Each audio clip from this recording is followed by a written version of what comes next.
E aí, Glauber, como está a sua vida intelectual?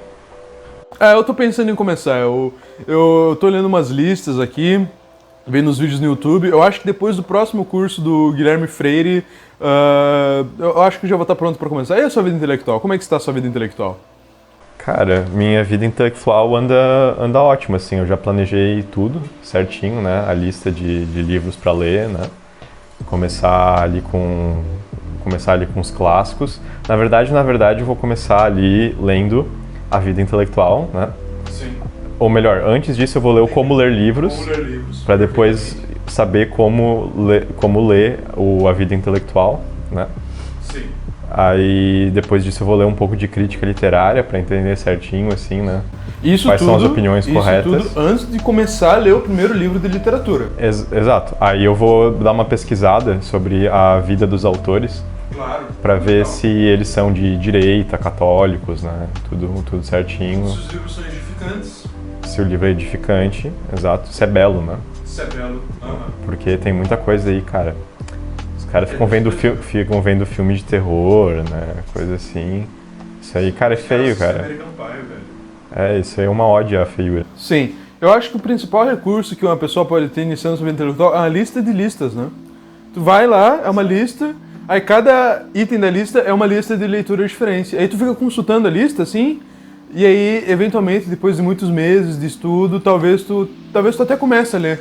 Mas não é o fundamental, né? Não, o fundamental É saber as listas. Exato, é saber citar os nomes, assim. Exatamente. Eu acho engraçado que tem um site, o Contra os Acadêmicos, é literalmente assim, listas de listas, assim. Não, e as listas são, tipo, é meio impossível de ler. Tipo, são listas muito grandes, assim. Tipo, são listas bem completas, aí, vamos dizer. Vamos colocar uma palavra com conotação positiva. Sim. Só que aí fica difícil, né? Fica efetivamente difícil de ler tudo. Tá, mas vamos lá. O que é a vida intelectual, se ela existe ou não? Exatamente. Eu acho que, enfim, existem vários aspectos da nossa vida cotidiana, que é a vida... Existe a vida profissional, a vida financeira, a vida amorosa, a vida espiritual. Para mim, eu acho que vida intelectual seria você ter o intelecto... você ter atividades intelectuais como hobby e você vai desenvolvendo essas atividades. Por exemplo, você pratica uma arte marcial e você vai eventualmente se graduando e pegando mais faixas novas e uma graduação maior, e eventualmente você vai para algum evento de luta e você ganha luta amadora ou perde luta amadora, enfim, e você vai avançando. Eu acho que a vida intelectual é isso, você vai acumulando conhecimento nas áreas que te interessam, com alguma seriedade intelectual ou não, mas é um hobby, na verdade. Então, eu acho que tem essas duas... ali, esses dois sentidos de vida intelectual. Você tem o sentido desse que você comentou, que é o sentido que, tipo, o sentido mais amplo. Tipo, todo mundo, em algum grau, tem uma vida, uma vida intelectual, que é justamente... Não, nem todo mundo. Não, mas é tipo, qual é o grau de contato com a cultura que você tem? Beleza, pode tender a zero, assim. Mas, tipo, as pessoas, sei lá, têm intelecto. Na medida que elas usam isso e que elas acumulam algum grau de cultura, elas já estão tendo essa vida intelectual. Eu coloco isso como distinto do que, por exemplo, tem no livro A Vida Intelectual do Sertilanges. Sim, porque esse podcast não é sobre o livro A Vida Intelectual. Não é sobre o livro. Por quê? Mas, tipo, o que tem no livro? O livro é para uma pessoa cuja dedicação ali integral, ou no mínimo principal da vida, vai ser a intelectualidade. Sim. Então ele fala nesse sentido. Cara, ele era tipo um padre, né? Não sei se ele era acho que ele não é de paróquia, não sei se ele era meio monge. Mas enfim. Mas ele fala muito da vida de vida monástica, por exemplo. Assim. Um monge, a vida inteira dele é estudar, o monge, contemplar e... O monge é o mais intelectual das profissões. Muito mais até do que um professor acadêmico. Sim. Mais até do que, sei lá, um cientista, talvez. Porque o monge ele presta serviços à comunidade, enfim, eles fazem vinho, cerveja, queijo, tem toda a questão da rotina deles que envolve muita oração e tal, mas ao fim e ao cabo é uma vida muito dedicada ao intelecto. Existem algumas linhas monásticas que não tem esse, tipo, a questão de leitura e de coisa assim. Só que como fundado ali por São Bento também, né? E depois várias tradições posteriores, os dominicanos. Tem algumas ordens assim que são bem focadas na intelectualidade mesmo, né? Então, inclusive tem os doutores oficiais de cada ordem e tudo mais. Então, isso é um tipo de vida que... E se não tem leitura, tem pelo menos contemplação. Exato, tem no mínimo a contemplação da verdade, do próprio Deus. Mas, então, esse tipo de vida, ele também, é claro, pode ser feito por pessoas que não são religiosos. Inclusive, o sentido original da palavra clérigo, se não me engano, era justamente abrangia o cara mesmo, sendo ou não sendo sacerdote, e por isso é o clérigo, que é o cara que se dedica a esse tipo de coisa. Que é a casta intelectual que existia lá na Índia, os Brahmin, aquela coisa toda. É um negócio normal na sociedade ter pessoas que se dedicam a vida delas ao estudo, assim como vai ter pessoas que vão se dedicar, por exemplo, ao comércio, ter pessoas que vão se dedicar ao trabalho, vão ter pessoas que vão se dedicar a mais a questão guerreira, que envolve o Estado, a justiça, aquela coisa toda. Então, tem essas duas conotações. Tipo, você está querendo dizer que a sua vida, o motivo principal da sua vida é a vida intelectual, ou você só quer cultivar cultura? Né? Sim. Cultivar cultura, né? Cultivar a sua própria alma, né? Desenvolver cultura. Então, ela existe nesses dois sentidos. E aí tem E aí cria-se uma indústria em torno disso, uma indústria de cursos e vídeos no YouTube e sites com listas. Sim, eu estava pensando em como abordar isso, né? Porque ficou muito famoso essa questão da vida intelectual, ficou tão famoso que inclusive já tem pessoas falando contra ela, né? Sim, e a gente está até tarde nessa discussão, nessa brincadeira. Discussão. Só que... Então, bom, talvez as coisas já tenham sido faladas, né? Tipo, as pessoas... Eu acho que é evidente para boa parte das pessoas que tem um meme. O que a gente vai falar, já foi falado, porque qualquer coisa que a gente possa falar sobre qualquer assunto já foi falado. A gente vai repetir o que outras pessoas falaram. Exato. Só que do nosso jeito, porra. Exato. Mas então, aí tem esse negócio que as pessoas, elas ficaram muito encantadas com essa questão da vida intelectual. E o problema é quando ela não... Tem dois... Como a gente disse, tem duas vidas intelectuais, dois sentidos desse termo, e consequentemente você tem dois grandes problemas relacionados a isso. O da questão da vida intelectual como para todos. As pessoas não começam a fazer esse negócio, então efetivamente elas não têm, né? Por quê? Normalmente porque elas acham que a vida intelectual é essa segunda, que é essa dedicação completa. Então, a gente começou por... Espero que quem for ouvir tenha a cognição suficiente para entender que no começo o nosso pequeno diálogo foi uma brincadeira e foi irônico. Justamente com esse fato de que muita gente fica enrolando. Eles acham que existe um ideal de vida intelectual e que uma vida de estudos ideal, que a pessoa ela vai ler só os livros corretos e tudo mais, ela vai ter uma evolução muito grande e ela nunca de fato começa, sabe? Tanto é que uma das críticas... eu não lembro o nome do autor que escreveu o livro Contra a Vida Intelectual? Ronald Robson. Uma das coisas que ele fala é justamente que os cursos de introdução à vida intelectual são isso. Tem curso de introdução à vida intelectual, como começar a vida intelectual. E não tem curso pra gente mais avançada, por assim dizer. Ele deu uma olhada nos cursos que o pessoal... Ito Marcilli da vida, Guilherme Freire mesmo, lança. Não tem curso específico sobre algum assunto que a pessoa que já está estudando há alguns anos vai poder acessar. O Pedro Sati Câmara tem cursos exclusivos, específicos sobre teoria mimética, por exemplo. Que alguém que não entende teoria mimética pode fazer, mas é para pessoas que se interessam sobre esse tópico especificamente. Mas boa parte dessa indústria de venda de cursos na Hotmart justamente focada você vai iniciar nessa sua vida intelectual, você vai iniciar do jeito certo e você vai ler livros que são muito engrandecedores, como Nando Moura diz.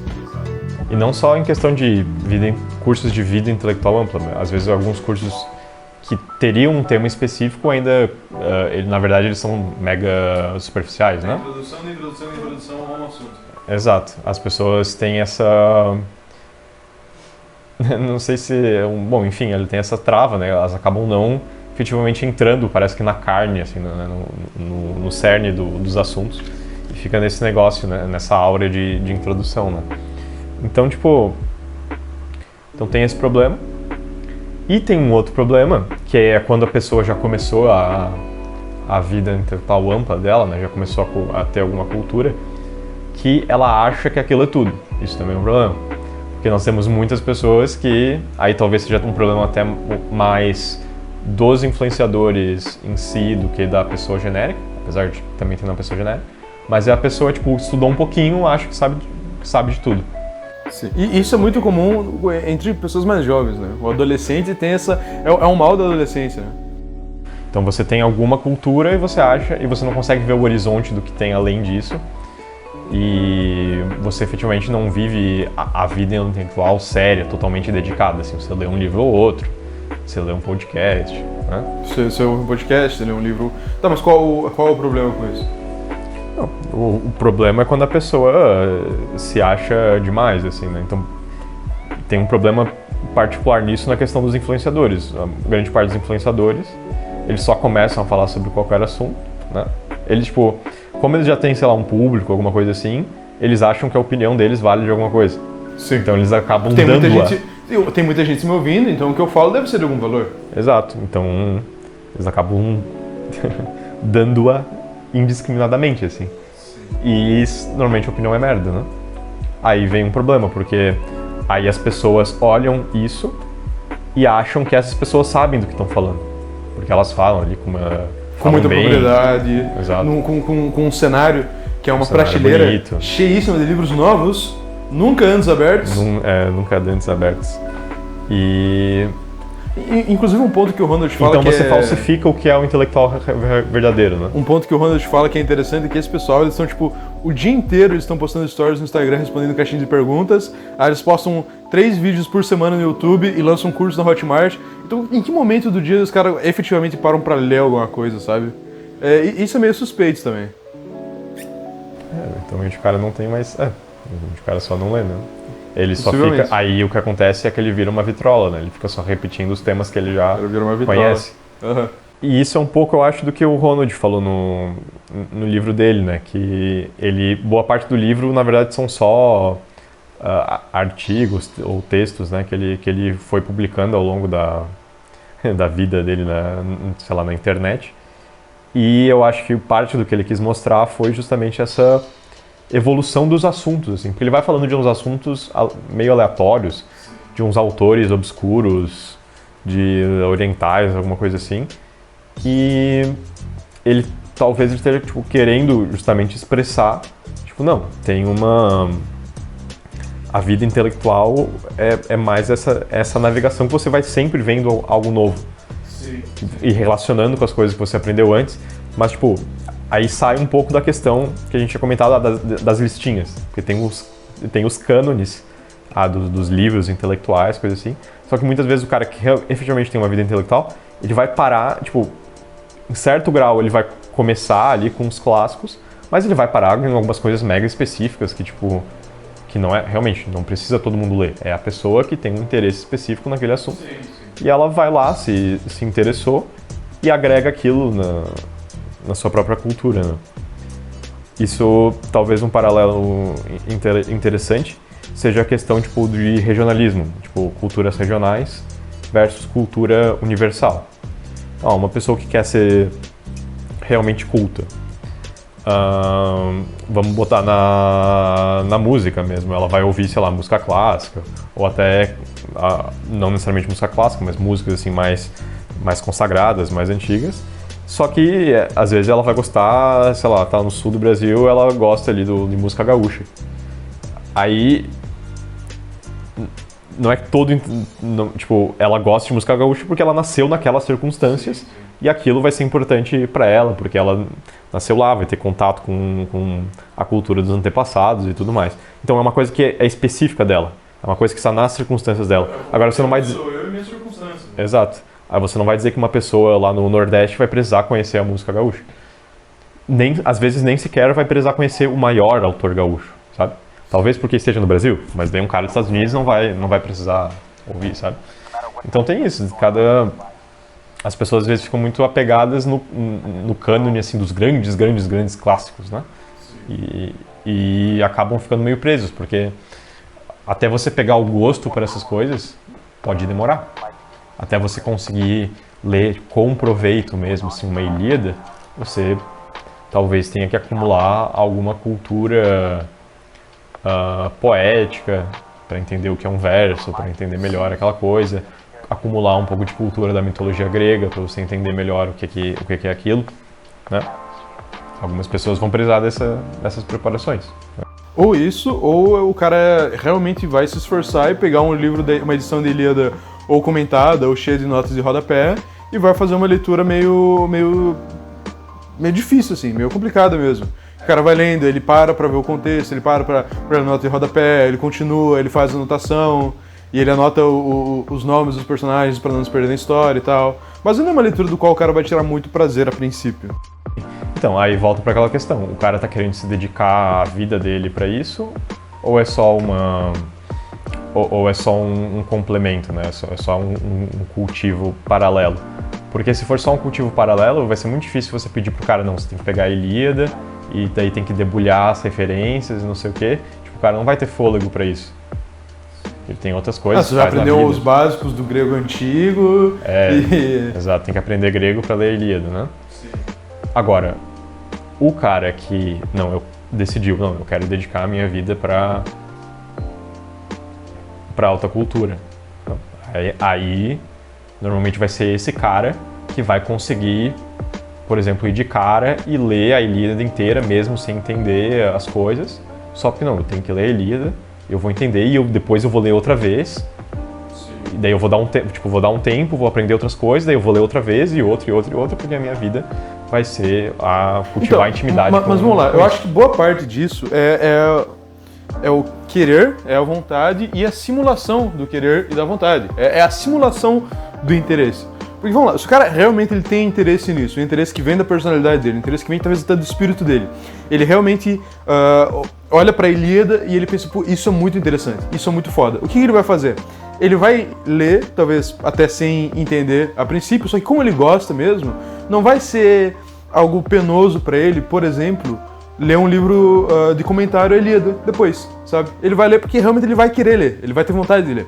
Aí ele vai lá, ele lê um comentário à Ilíada, aí ele vai lá, ele lê a Ilíada de novo. Então é uma coisa que pra ele acontece naturalmente, é uma coisa que ele não pode nem evitar que aconteça, porque é do interesse pessoal dele. Então, eu acho que a vida intelectual tem muito de interesse, assim. Ela funciona quando você lê aquilo que você de fato gosta. Quando você está se divertindo ao estudar algum assunto, quando você está tirando um proveito, quando você está tirando um prazer de estudar o assunto que você está estudando, de ler o livro que você está lendo, sabe? Aí eu só acrescentaria que esse prazer da cultura é que as pessoas entendem muito prazer, às vezes, de forma extremamente mundana, né? Então, tipo, enquanto você está lendo, algumas vezes você vai ler com esse tesão mesmo, tá adorando aquilo lá. Outras vezes você não vai ter exatamente esse tesão, mas você vai terminar a leitura, vai ter gostado muito de ter lido, vai começar a pensar no livro, coisa assim. Então, só para as pessoas não confundirem o prazer de você comer uma comida boa, né? Sim. Esses prazeres mais carnais com um prazer intelectual, né? Com um prazer cultural. É que não é um prazer tão hedonístico assim. Às vezes é realmente um prazer. Você tá lendo um livro, ele é divertidíssimo e você... Eletrizante nas palavras do Pedro Sete Câmara. Né? Isso. E aí, mas às vezes realmente essa coisa que você lê é uma coisa difícil, mas depois, quando a história se constrói na tua cabeça, quando os conceitos começam a fazer sentido dentro da tua cabeça, você sente uma satisfação, porque finalmente eu entendi isso e eu estou satisfeito por ter entendido isso. Eu consegui alcançar meu objetivo em entender esse assunto, entender a ideia desse autor. Um comentário sobre isso. Eu li recentemente o São Bernardo e depois já comecei a ler o Angústia, né? Sim. Tem esses romances, no geral, assim, clássicos nesse estilo, parece que eles demoram... não que não tenham ganchos no começo que vão prendendo o teu interesse, eu acho que inclusive essa é a importância ali da técnica, né, de ter esses ganchos, mas parece que ele demora um pouquinho para engrenar, para você, tipo, aí usando ali as tuas palavras, né, que me despertou esse pensamento. Você constrói uma imagem mental meio que da trama, e aí a partir disso aí você vai, engata no livro e vai, assim. No começo você tá meio entrando numa sala, entrando num lugar que você não conhece, né? Aí você olha uma coisinha, você olha outra, a sala tá meio escura, o cara te mostra uma coisa, o cara te mostra outra, e depois você forma a imagem daquilo e vai, assim. É como se tu fosse apresentado por uma turma. Tu começa no livro, tu tá sendo apresentado por uma turma de pessoas. Tu não sabe quem é quem, tu não sabe qual a personalidade de cada um, os objetivos de cada um, tu não sabe quem odeia quem ama quem secretamente, tu não sabe quem comeu a mulher de quem, tu não sabe nada, sabe? É só um monte de rostos estranhos, no caso do livro, um monte de nomes estranhos. Se for um livro russo, nomes muito estranhos. E eventualmente tu vai conhecendo os tramas daquela turma e como a história deles vai se desenvolvendo, e aí tu vai vivenciando essa história junto com a turma. Exato. E para fazer uma analogia, a própria, indo para o nível que seria também análogo ao nível anagógico, né, do que o Mothman Adler fala, né, que é o discurso dos grandes autores. Quando você conhecer a alta cultura ou um pedaço dela, é exatamente isso, é mais ou menos dessa forma. Então, tipo, você vai conhecer a literatura brasileira dos anos 10, anos 20. É justamente isso, você conhece, no começo você conhece um nome, aí outro nome, esses nomes não se representam nada pra você. Aí você vai conhecendo, lê uma obra de um autor, lê uma obra de outro, aí você descobre que na verdade os caras eram amigos, eles trocavam carta, aí você vai vendo e aí você vai ver, você tá procurando, mesmo página na Wikipedia, o vídeo no YouTube da vida do autor tal. Aí você descobre o ano, você se situa um pouco melhor. Ah, então esse cara foi contemporâneo do fulano. Aí você vai ver, na verdade, eles criaram a Academia Brasileira de Letras juntos, eles estavam lá sentados. Ou eles tomavam um café juntos. E você vai descobrindo essas coisas a partir de... Naturalmente, às vezes não é um livro que você lê, assim, não é um desses momentos grandes, assim, que é tipo uma leitura. Às vezes é um artigo. Exato. E às vezes é através de um artigo, ou é através de uma nota introdutória que você lê de um livro, né? E eu transiciono um pouco para isso porque, sei lá, quando você citou antes a questão quando o cara tá aprendendo uma arte marcial, quando o cara se encarna mesmo naquilo, beleza, ele vai lá pro treino, que é o principal, só que depois ele vai assistir luta. Ou ele vai ler, se inteirar de quais são os campeões daquela modalidade. E vai descobrindo as coisas. E a vida dele, de certa forma, vai se tornando povoada por aquilo. Sim, e ele vai começando a lembrar daquilo. E essa é E a vida intelectual é isso com as grandes obras. Uhum. Né? Eu acho que dá pra... Tu quer continuar? Tá, eu acho que dá pra fazer uma analogia com o cinema, porque fica mais palpável. Vamos supor que eu assisto o filme Os Bons Companheiros, do Scorsese. É um ótimo filme. Eu assisto o filme pela primeira vez na minha vida e eu gosto muito. Eu falo, caralho, que filme sensacional. Esse filme me trouxe muita alegria. Esse filme melhorou muito o meu dia. Eu gostei dos personagens, achei muito bom. Que experiência positiva. Gostei muito do filme. E agora, qual é o meu próximo passo? Eu tive uma experiência muito boa. É algo que realmente me deu muito prazer ver esse filme. Qual é o meu próximo passo? É um filme de máfia. É um filme que se passa que foi gravado no ano tal, sei lá, 80, vamos supor que é 84. Um filme de máfia, um filme que foi gravado em 84, um filme que tem o... Qual ator... Porra, qual é o nome do protagonista? Porra. Tá, o John Pesci, não é o protagonista, vamos lá, tem o John Pesci, é o único ator do filme que eu consigo lembrar o nome, e foi dirigido por Scorsese, tá? O filme tem essas características. Eu quero ter uma experiência parecida com a que eu tive de ver o filme. Eu não vou assistir o filme de novo porque eu não vou ter a mesma experiência de novo. Mas eu quero ter a mesma sensação vendo outros filmes, porque é uma sensação muito boa. Então, o que eu vou fazer? Eu vou ver um outro filme do mesmo ano, eu vou ver um outro filme que também seja de máfia, eu vou ver outro filme com o Joe Pesci, eu vou ver um outro filme do Scorsese, entendeu? E aí, vamos supor, eu quero ver um outro filme de máfia, só que de outro diretor. E, vi um filme aqui do Coppola, de máfia. Qual a diferença entre o Coppola e o Scorsese? Por que o Scorsese fez desse jeito e o Coppola fez desse jeito? Vou ver outro filme do Scorsese e outro filme do Coppola. Mas agora eu quero ver... Porra, eu vi que o Coppola ele fez esse filme aqui, só que não é de máfia, é de outro assunto, é de outra época. Eu vou ver também pra ver como é que é. esse filme aqui eu não gostei tanto. Pô, mas esse filme aqui que não é nem do Scorsese nem do Coppola, que eu vi por acaso, é parecido com os outros dois filmes. Inclusive tem uma cena muito parecida, eu acho que é uma referência, porque o filme que eu vi agora é mais moderno. E aí tu vai pegando esses detalhes, não porque você quer ser o cara que entende de cinema, você quer ser o cinéfilo, é porque aquilo é legal pra caralho e você tá muito interessado. Então as conexões vão se formando sozinhas na sua cabeça. Inclusive, quando eu comentei ali na questão dos autores ali brasileiros, são coisas efetivamente bem próximas, né? Mas pode ser uma referência que vai totalmente para outro lugar, né? Então, qual é o nome daquele ator que você gosta que fez tava no filme do Júlio César?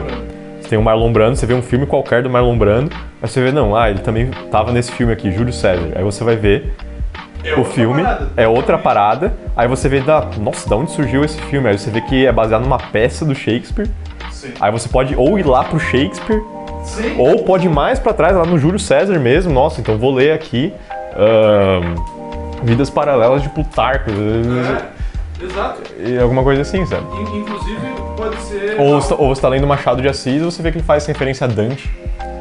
E você vai ler a Divina Comédia, assim, né? Exato. Tipo, você pode assistir Um dos Fracos Não Tem Vez, e aí ou você vê outro filme do mesmo diretor, ou você vai ler o livro do Um dos Fracos Não Tem Vez.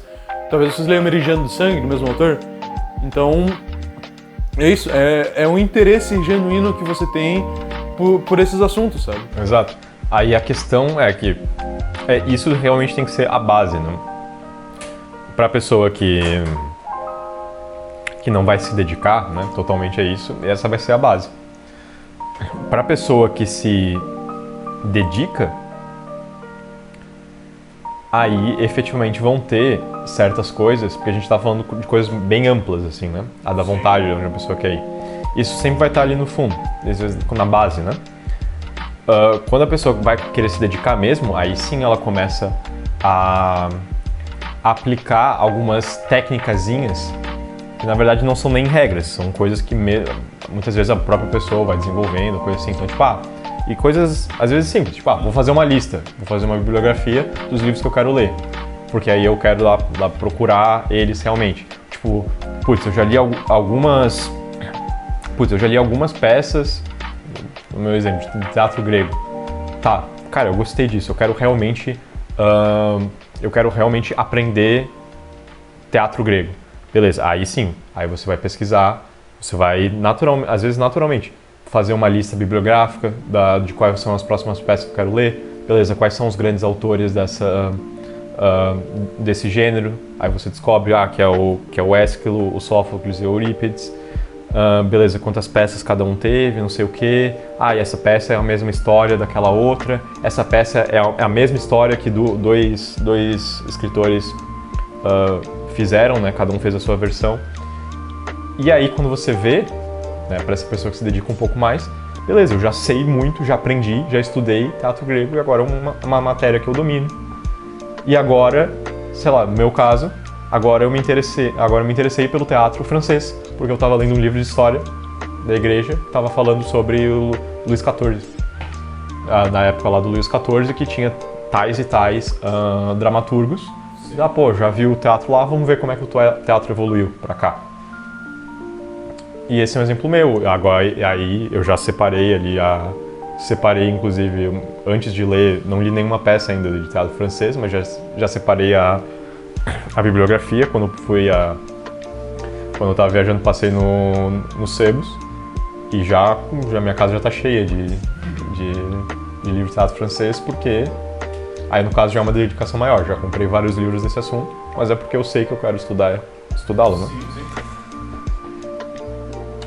E é isso. Então, esse é o nível um pouco mais intermediário, por assim dizer, né? Exato, e tipo, a gente fala de fazer isso porque a gente gosta de fazer, só que a gente tem que traçar uma linha aqui que nem tudo que é prazeroso a gente faz realmente porque a gente quer e porque a gente gosta, sabe? Você fazer aquilo que você gosta de fazer, na verdade é muito difícil, porque o mais fácil é você, sei lá, num dia que você está de folga, você deitar na cama e sentar no sofá e ficar o dia todo no celular ou vendo coisa estúpida na internet. Mas isso não é uma coisa que você quer fazer, é uma coisa que você faz porque você não consegue juntar força mental para fazer outra coisa, às vezes você está cansado e tudo mais. mas você não fez isso porque você queria fazer. O que você queria fazer era outra coisa, sabe? Então, o que você queria ser, né? A pessoa Exato. que você queria ser é outra coisa. Tipo, você não quer ser... Tipo, você tá deitado na cama num dia que você tá de folga, vendo vídeo no celular o dia todo e comendo besteira.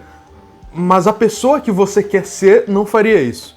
Você só faz isso porque você não tem força pra fazer outra coisa que não seja isso. Você não tem força mental mesmo, você não tem energia pra fazer outra coisa que não seja isso. E aí que... É por isso que eu acho que é daí que vem a mistificação da vida intelectual, porque você precisa de uma certa energia. É um negócio que é simples, que é prazeroso, mas você precisa de uma certa energia, você precisa colocar uma energia nisso pra conseguir fazer dar certo. Então, exige um pouco de dedicação também, sabe? Exige dedicação, na verdade, não é um pouco, exige dedicação. Do mesmo jeito que para construir qualquer coisa de valor precisa de dedicação. Nada de bom é construído sem esforço, sabe? Concordo totalmente. E aí, mais o que... Aí vem aquele negócio, né? Que as pessoas, elas não têm ou estão mais ou menos buscando essa força, né? Pra começar. E tem coisas que a distraem, né? Então... Aí talvez a gente possa agora voltar de novo para essa questão do universo online, de discursos, né, de ideias sobre a vida intelectual e dicasinhas e coisas assim. Muitas vezes a pessoa, ela vai lá, lê uma lista, vê um story, vê um negócio assim, e aquilo dá um prazer, tipo, ver uma indicação de um livro. Ah, legal. Aí ela usa isso como um prazer momentâneo em substituição da coisa em si. É muito, pô, eu vejo uma lista de leitura. Vamos ver aqui, eu entro no site aqui, há livros principais para começar a vida intelectual, aí você vai começar pelos gregos, aí eu vejo todos aqueles nomes, eu anoto, eu faço uma lista e tal. Encho meu carrinho de compras da Amazon, não preciso necessariamente comprar, mas eu encho meu carrinho de compras. Sim. Ou você enche a sua estante, efetivamente, né? Às vezes a pessoa enche a estante. A pessoa compra, de fato. Mesmo... Vou assinar o clube de literatura clássica, vai vir um monte de livros pra casa. E isso é um negócio que a pessoa faz, tipo, ela passa uns 40 minutos fazendo isso, e cada pequeno ato que ela fez, ela se sentiu um pouco produtiva, sabe? Enquanto que isso trouxe uma gratificação para ela. E a gratificação de leitura não é tanto assim. Tu sente a gratificação, sei lá, quando tu passa por um grande trecho, um trecho que é empolgante, ou quando você termina um livro e você vê a quantidade de livros que você leu num período recente, ou quando você consegue entender alguma coisa de fato, mas não é uma coisa tão simples, sabe? Quando você consegue assimilar alguma ideia que você estava tentando entender, ou enfim. Mas é muito menos gratificante a curto prazo, dá pra se dizer. É muito menos prazeroso. Aí a pessoa troca, né, a coisa em si por esses simulacros, que às vezes a pessoa vê um determinado vídeo ou comprar o curso, né? Muita pessoa compra curso e não vê, né? Mas às vezes ela vê a aula, tipo, não que eu seja... A maioria das pessoas. A maioria das pessoas, sim. Tipo, não é que é ruim existir o curso, é uma ferramenta ali que pode ser utilizada e tal, mas às vezes as pessoas usam isso como substituto pra, sei lá, pra leitura do livro. Aí fica aquele negócio, no curso o cara fica recomendando, não, vocês têm que ler o livro tal, não só vejam as aulas, leiam o livro. Aí a pessoa não lê o livro, só vê a aula. E eventualmente ela para de ver a aula, aí ela fica sem o livro, sem a aula. Para de ver a aula e ela não lembra das coisas. Mas quando começa o lançamento do próximo curso, que o cara começa a fazer vídeos sobre isso, e live gratuita e ao vivo, e respondendo perguntas e tudo mais, a pessoa cai numa página de vendas que tem aquela qual que é o gatilho lá que tem o timerzinho, gatilho da escassez, e ela pensa, pô, só 12 pessoas, não, você pode, sei lá, 20, 40 pessoas nessa turma, e o carrinho vai fechar meia-noite, e não, vou comprar esse curso, dessa vez vou fazer todas as aulas e ler todos os livros indicados, sabe? Então ela cai no próximo lançamento, ela cai na próxima peça de publicidade. Mas aí vem uma coisa, uma amiga nossa já comentou uma vez, comentando sobre isso, falando que aí as pessoas ficam presas nisso. Não, sim. Só que ela comentou especificamente, sei lá, pessoas que poderiam estar tendo uma vida intelectual mais sincera, ficam presas nisso. Eu não acho impossível que isso aconteça, mas eu me pergunto se a pessoa que realmente quer se dedicar àquilo, se a pessoa que realmente foi feita para estudar essas coisas, se ela vai ficar presa nesses cursos. Porque eu, pelo menos, teve uma época que eu já tinha lido muito pouca coisa e fui dar uma olhada nesses cursos e coisas assim. E eu os olhava e eu sentia que faltava alguma coisa. Eu já sentia um pouco dessa ausência, eu já sentia que aquilo era de certa forma um pouco raso. E eu tive a vontade de ir para além disso e, sei lá, ler a Ilíada sem entender nada, tipo, eu fiz isso. Então eu me pergunto se, tipo, eu acho que se as pessoas que verdadeiramente têm a vocação para isso vão ficar presas nesse universo. Eu acho que é um pouco difícil. Eu acho que se ela tem a vocação para isso, ela vai de alguma forma perceber. O que preocupa mais de quem fica preso é quem não tem vocação para isso e se engana achando que tem. E por isso fica preso.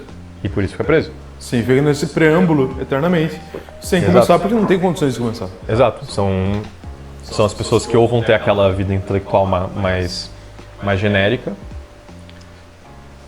que acabam ficando presas nisso, sabe? Sim, perfeitamente.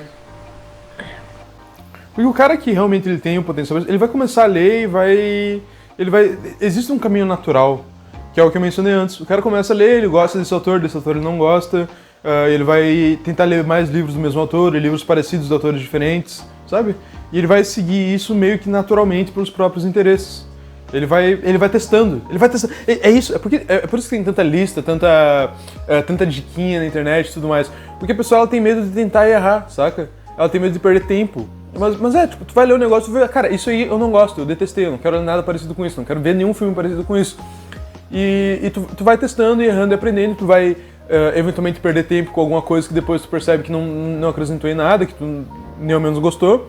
Mas faz parte, assim, qualquer empreitada da sua vida tu vai ter isso. É a pessoa que tem medo de entrar nessa jornada, ela tem medo de seguir o próprio caminho nesse sentido. Tipo, em poesia, por exemplo, eu acho que às vezes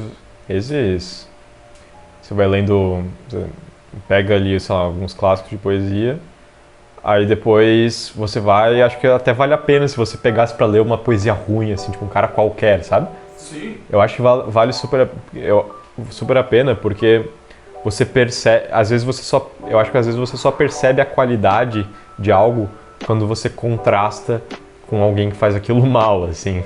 Porque às vezes você tá muito acostumado, tipo, o que é... Aí fica naqueles... Às vezes aqueles argumentozinhos, assim, tipo... o que é melhor? Dostoiévski ou Machado, né? Ou algumas coisas, tipo... Beethoven ou Mozart, sabe? Tipo, qual é o melhor? Tipo, cara, quando você compara duas coisas que são muito boas, é difícil você dizer qual é o melhor, assim. E aí você perde um pouco o referente quando você fica tentando se esforçar demais pra distinguir essas minúcias, assim. Às vezes você tem que ter uma comparação de tipo, não, ver o que é um negócio bem medíocre e ver um negócio que é ruim. Aí você entende, você começa a valorizar mais. Isso é uma coisa que o Stephen King falou numa entrevista. Não é que o Stephen King esteja jogando as coisas também, mas, pô, é um autor divertido. E de muito sucesso, assim, mercadológico. Mas ele fala, não, você tem que ler livros ruins. Porque se você ler só livro bom a vida toda, você não vai saber o que é um livro ruim, você não vai ter referência. Então você precisa, tipo, ler livros bons e livros ruins para quando você for escrever, você conseguir comparar. Ter um ponto de comparação.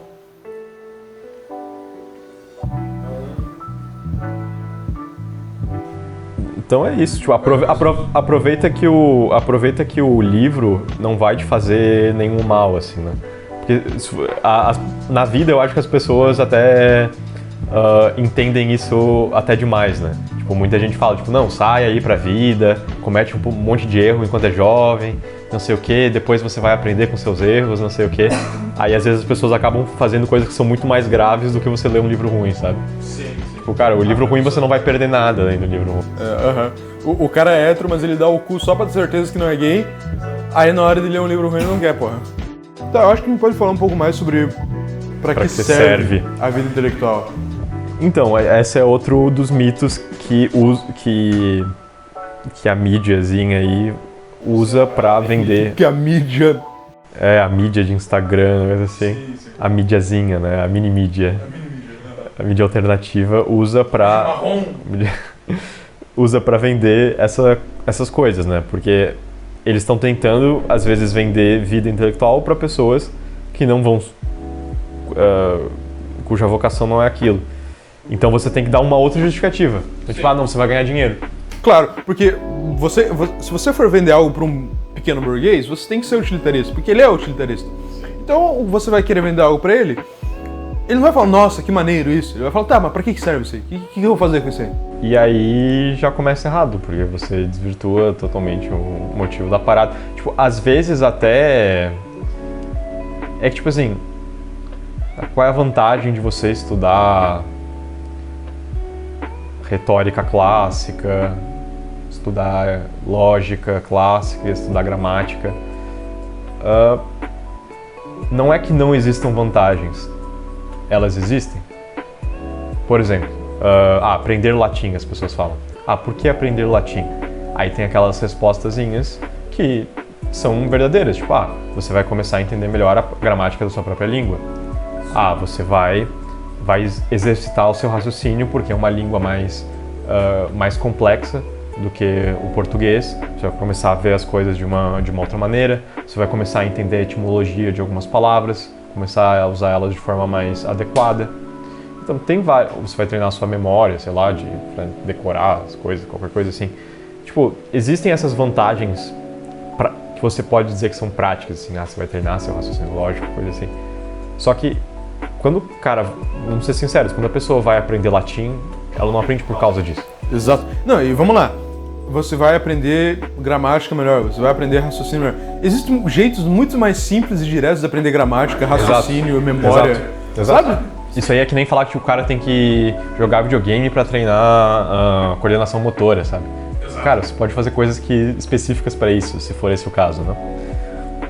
Então, é isso, assim, tipo, muitas pessoas tentam vender esses artefatos culturais tentando dar uma justificativa prática, mas a verdade é que se você está fazendo essa pergunta, talvez isso já não seja para você. Exato. Assim. Tipo, se você não ensacou, tipo, se não é para vós, não é para vós, assim. Tipo, se você não entendeu, cara, um abraço, assim, tipo,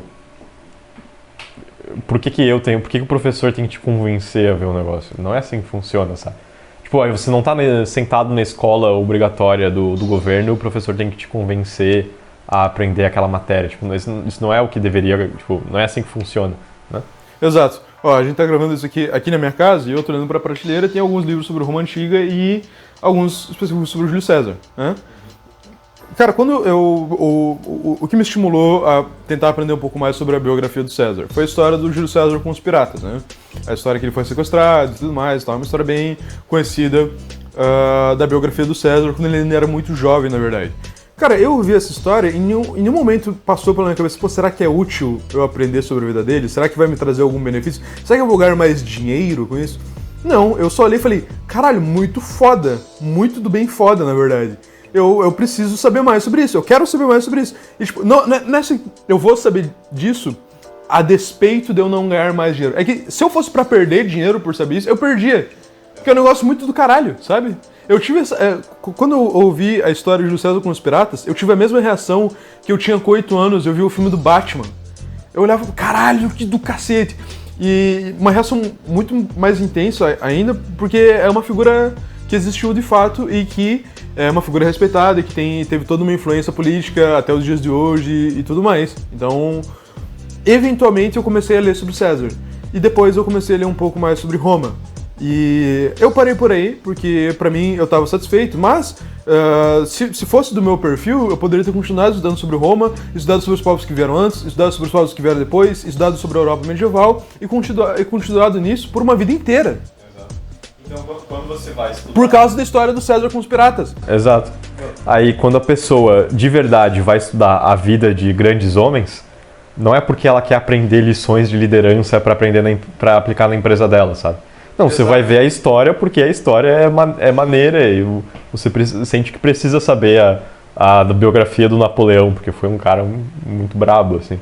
Sim, perfeitamente. E aí, depois que você tem esse momento de de sinceridade, de busca sincera pelo conhecimento, aí depois pode ser que você aprenda algumas lições que você vai ver na sua vida, né? Você lê um livro de literatura e aí você vê as certas dificuldades que o personagem passa, aí você começa a entender um pouco melhor a sua própria vida. E só que se não tem essa sinceridade inicial, é que nem a questão da confissão católica, assim, né? Tipo, eu vou fazer um negócio errado porque depois eu me confesso. Tipo, eu vou aprender a vida dos grandes líderes para aprender lições de liderança, para aplicar no seu Você pode pegar e ler um livro sobre liderança, porra. Um livro, sei lá, escrito por algum autor americano que vem no aeroporto e tem 1 milhão de exemplos dentro do livro e você vai... E é isso, aí você vai chegar no seu trabalho e você vai aplicar as técnicas que você leu no livro. Você não precisa ler a biografia do Alexandre o Grande para saber dessa porra, sabe? Sim. Do Bismarck. É o jeito mais ineficiente de aprender sobre liderança é lendo a vida dos grandes líderes. Aí eu acho que o único adendo que a gente deveria colocar nisso é... Bom, mas se a pessoa efetivamente começou a ler com essa mentalidade, no mínimo, talvez tenha uma esperança de que você começa a coisa pelo motivo errado e depois vira o motivo certo. Então, nesse sentido, existe isso também, né? Tanto é que, como eu falei, é o jeito mais ineficiente.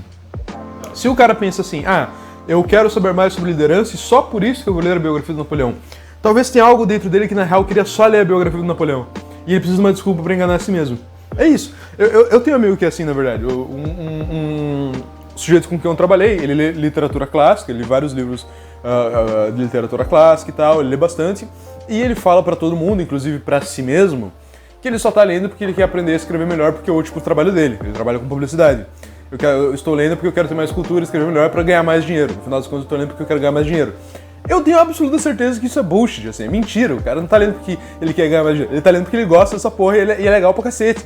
Só que ele tem uma mentalidade utilitária e ele quer se convencer, não, estou fazendo isso aqui para ganhar dinheiro, não é porque eu acho muito do caralho. Entende? É que no final das contas, as pessoas acham que elas querem dinheiro, mas na verdade elas não querem, né? Porque elas poderiam, tipo, realmente... você realmente quer dinheiro? Beleza, então você vai parar, você vai estudar, você vai, sei lá, empreender, você vai fazer qualquer coisa assim. Só que na verdade elas não fazem isso. Exato. Na verdade ela quer ter um trabalho estável e ela quer ver o jogo do Flamengo. Exato. Cara, as pessoas, elas acham que elas são muito mais ambiciosas que elas realmente são, sabe? Tipo, boa parte dessas páginas motivacionais e tal, o cara, ele quer se convencer de que ele tem a mentalidade bilionária e que ele é muito ambicioso e que ele é o Patrick Bateman e o cara do Lobo do Wall Street e que ele é todos esses caras e que ele tem uma gana por dinheiro. Tu não tem, cara, tu não é ambicioso assim, tu não tem isso dentro de você, cara. Pois é, e antes da gente ter esses coaches de vida intelectual de direita, você tinha os coaches no geral, assim, né? Que era justamente essa questão empresarial, que muitas vezes era prender, nesse sentido, uma pessoa que não quer empreender e tentar convencer ela de que ela quer empreender, que ela quer fazer isso e aquilo, coisa assim. E daí as pessoas ficam se enganando naquele negócio meio motivacional, assim. Tipo, no final das contas, eu quero empreender tem um elemento oculto nisso, que é tipo, você quer ser empreendedor, você quer ser empreendedor, você quer empreender. Você quer passar 12 horas no escritório porque é a sua própria empresa e se você não ficar essas 12 horas várias vezes por semana a empresa vai falir? É isso que você quer? Você quer, talvez, correr o risco de falir, ficar com dívida, processo trabalhista e o nome sujo? É isso que você quer? Você quer ter que lidar com um cliente te xingando o tempo todo, funcionário se demitindo no momento que você não espera, você tem que contratar outro funcionário porque enquanto você não contrata, você tem que fazer o trabalho que ele fazia e o seu trabalho? É isso que você quer? Não, porra, você não quer isso, saca? Sim. Você não quer nenhum resultado disso direito. Mas você está tentando se convencer de que é isso que você quer e de que é essa pessoa que você quer ser. Aí quando chegar a hora de ficar às 12 horas por dia no escritório da sua empresa, porque se você não ficar essas 12 horas por dia, não vai ter ninguém que fique, a sua empresa vai falir. Quando chegar nessa hora, aí o cara vai pensar, porra, essa merda realmente não era pra mim. Que bosta. Na vida intelectual eu lembro tive a oportunidade de conversar um pouco com o Clístenes. E Clístenes do Instituto grandíssimo, Instituto Hugo de São Vitor. Claro. E ele falou que ele estava traduzindo uma parada que tinham contratado ele. E ele estava traduzindo lá tal. e eventualmente ele viu uma referência, assim, que, tipo, ele viu uma frase que ele não entendeu, assim. Tipo, ele, sei lá, acho que alguém tava falando algo de, malucos como, sei lá, drogados, não sei o quê. Aí uma coisa mega aleatória, assim, tipo, plantadores de peras. Ou tipo, catadores de, sei lá, de mexilhão. Um negócio assim mega aleatório. E ele disse que tipo, ficou encucado com isso, tipo, mas por que ele botou isso junto com essas outras coisas?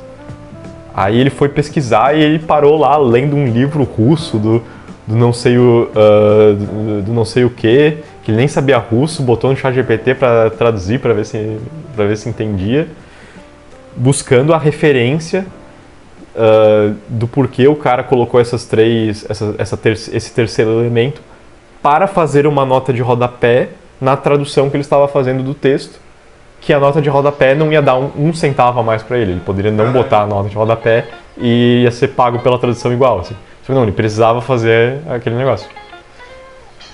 Muito foda. E esse é tipo, às vezes o intelectual é esse cara, assim, que ele vai encucar com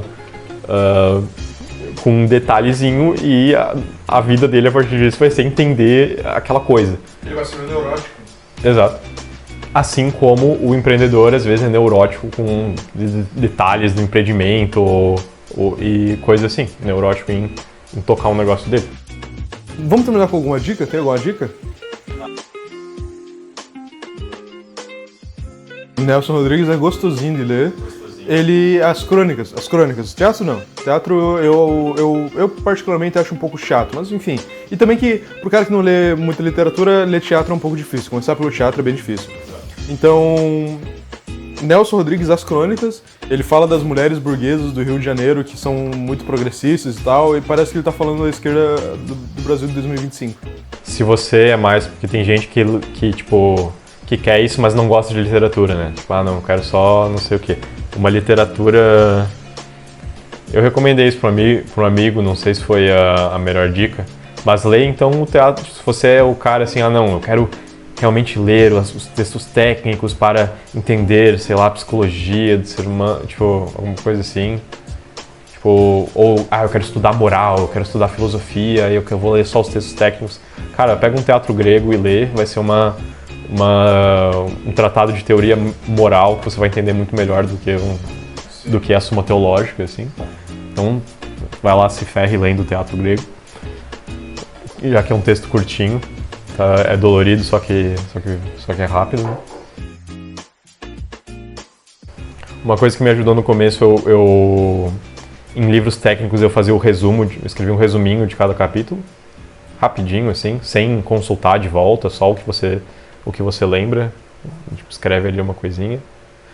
Que tem pessoas que têm problema com memória mesmo, né? Decorar poesia é o clássico, já que a gente citou o Instituto Hugo de São Vítor. Então pega um soneto, bota ali soneto Camões, ou soneto de quem? Do Olavo Bilac? Pode ser, soneto Olavo Bilac e só decora o negócio. Outra coisa que o pessoal fala muito é fichamento. Fichamento de livro é uma coisa que o pessoal fica muito encucado. Cara, eu não sei se eu gosto do conceito de fichamento, porque é um negócio mais técnico, né? O resumo que eu faço do capítulo é um negócio meio solto, assim. Inclusive, às vezes eu resumia efetivamente todas as ideias do capítulo, às vezes eu colocava só um comentário. Então, eu acho que o pessoal fica encucado... É uma questão muito sintomática, assim. O pessoal fica encucado com fichamento justamente porque eles querem regrinhas. Eles querem regrinhas pra seguir.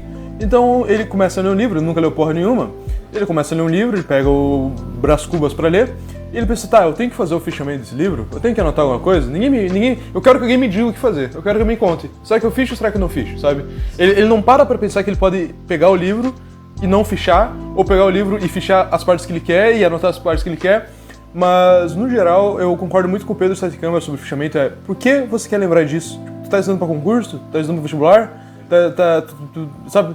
Em algum momento tu vai ser cobrado? Não. Por que tu quer anotar isso? Eu particularmente não gosto.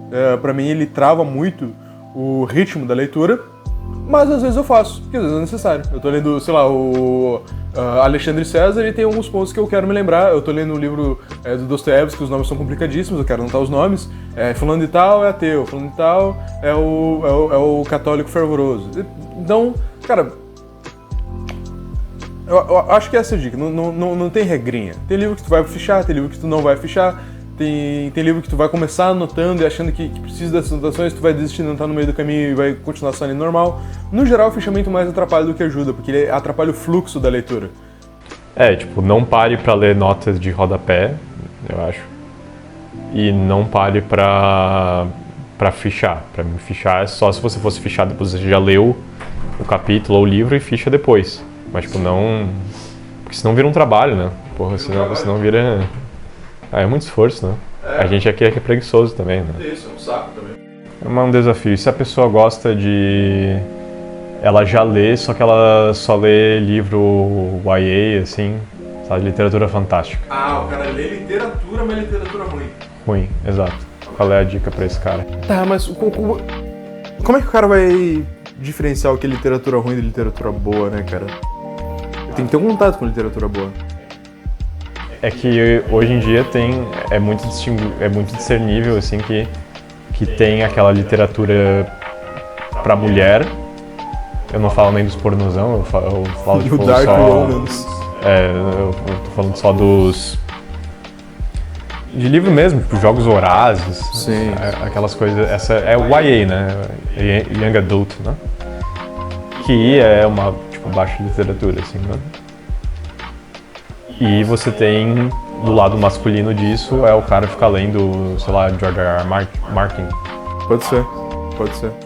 Eu acho que o lado masculino é mais ligar, ele é a sutil arte de ligar o foda-se, ali do 1 milhão sem... Não, mas aí o cara não é nerd, entendeu? Tá. Pegar um nerd. Cara... Pro nerdão é o, sei lá, Tolkien, foda-se, e depois vai pra saga, pra que baseou isso, tipo a saga...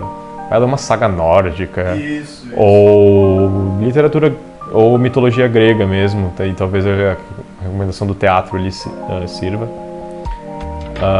Ou mesmo Odisseia. Não começa pela Ilíada, começa pela Odisseia. Um ponto que se não me engano é o Clístenes mesmo que fala, que é muito bom, é que todo livro que foi escrito antes da prensa merece ser lido. Porque se eles gostavam o suficiente do livro para escrever ele à mão e fazer cópias à mão do livro, quer dizer que é bom o negócio. Quer dizer, tipo, pelo menos o pessoal da época viu o valor. E tem muito essa questão do teste do tempo. Então, se o livro sobreviveu 200, 300, 400 anos, quer dizer que ele tem algum valor, ou que ele pelo menos teve um valor muito grande para as pessoas da época, sabe? Então, por que você vai ler um livro de fantasia escrito ano retrasado, por um cara que provavelmente usou ajuda do ChatGPT para escrever, ou enfim, por um gordão barbudo, se você pode ler um livro de fantasia escrito há 300 anos atrás, sabe? Que sobreviveu até, porque o livro que foi escrito ano retrasado, que você está lendo, provavelmente vai ser esquecido em, tipo, 20 anos. E vai ser tipo aqueles livros que a gente vê num sebo e pensa, porra, que coisa tosca, o pessoal lia isso na época. Enquanto que um livro que tem 300 anos, ele é conhecido há 300 anos, provavelmente ele vai continuar sendo conhecido pelos próximos 300. Então você está colocando seus pés num terreno muito mais firme. Pra mulher a gente não vai dar recomendação, porque nenhuma mulher tá ouvindo isso aqui. Perfeitamente. E se você é uma mulher que tá ouvindo isso aqui, você pode pegar as mesmas recomendações dos homens, que não vai fazer diferença pra você. Não sei se eu diria isso, mas tudo bem.